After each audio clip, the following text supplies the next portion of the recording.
ഒരു അജ്ഞാത തലയോട്ടിയുമായി ബന്ധപ്പെട്ട വാർത്തയിലേക്കാണ്. കോഴിക്കോട് കൊയിലാണ്ടി കാപ്പാട് മുനമ്പത്ത് കൈപ്പുഴ വണ്ടിൽ മനുഷ്യന്റെ തലയോട്ടി കണ്ടെത്തി.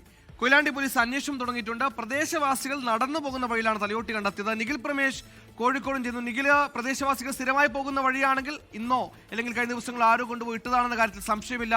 പ്രാഥമികമായി നമുക്കിത് സംബന്ധിച്ച് ലഭിക്കുന്ന വിവരങ്ങൾ എന്തൊക്കെയാണ്? പറയൂ. കൊയിലാണ്ടി കാപ്പാട് മുനമ്പത്താണ് കൈപ്പുഴ വണ്ട് എന്ന പ്രദേശത്ത് മനുഷ്യന്റെ തലയൊട്ടി കണ്ടെത്തുന്ന സാഹചര്യം ഉണ്ടാകുന്നത്. ഇതുപോലെ തന്നെ ആളുകൾ സ്ഥിരമായി കടന്നു പോകുന്ന പാത തന്നെയാണ്. പക്ഷെ ഇന്നാണ് ഇപ്പോൾ അത് ശ്രദ്ധയിൽപ്പെട്ടത്. ഒരു മനുഷ്യന്റേത് എന്ന് സ്ഥിരീകരിക്കാവുന്ന തരത്തിലുള്ള ഒരു തലയൊട്ടിയാണ്. അത് കരിഞ്ഞ നിലയിൽ കൂടിയാണ്. അതാണ് കണ്ടെത്തിയിട്ടുള്ളത്. ഉടനെ തന്നെ കൊയിലാണ്ടി പോലീസിനെ വിവരമറിയിക്കുകയും പോലീസ് സംഭവ സ്ഥലത്തെത്തുകയും ഇത് കൂടുതൽ അന്വേഷണം നടത്തുന്നതിന് വേണ്ടി കൊണ്ടുപോയിട്ടുണ്ട്.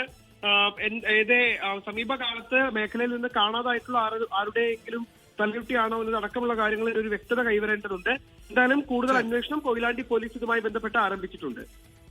നിഖിൽ പ്രമേഷാണ് വിവരങ്ങൾ നൽകിയത്. തലയോട്ടി കത്തിക്കരിഞ്ഞ നിലയിലാണ്. സ്വാഭാവികം, അതുകൊണ്ട് അത് ദുരൂഹത ഏറ്റുകയാണ്. ആളുകൾ നടന്നു പോകുന്ന വഴിയിലാണ് തലയോട്ടി കണ്ടെത്തിയത്. അതുകൊണ്ട് തന്നെ കഴിഞ്ഞ ദിവസങ്ങളിലൊന്നും ഉണ്ടാകാതെ ഇന്നോ ഇന്നലെയൊക്കെ ആയിട്ട് ആരെങ്കിലും കൊണ്ടുപോയി ഇട്ടതാണോ എന്ന കാര്യങ്ങളടക്കം പോലീസ് അന്വേഷിക്കുന്നുണ്ട്. എന്തായാലും സമഗ്രമായ അന്വേഷണം നടക്കേണ്ടതുണ്ട്. ലോകത്തെവിടെയായാലും ഏത് സമയത്തും 24 വാർത്തകളും ഓഗ്മെന്റഡ് റിയാലിറ്റി പാക്കേജുകളും എക്സ്പ്ലെയിനറുകളും വിശദമായി കാണാൻ ഞങ്ങളുടെ യൂട്യൂബ് ചാനൽ നിങ്ങൾക്ക് സബ്സ്ക്രൈബ് ചെയ്യാം.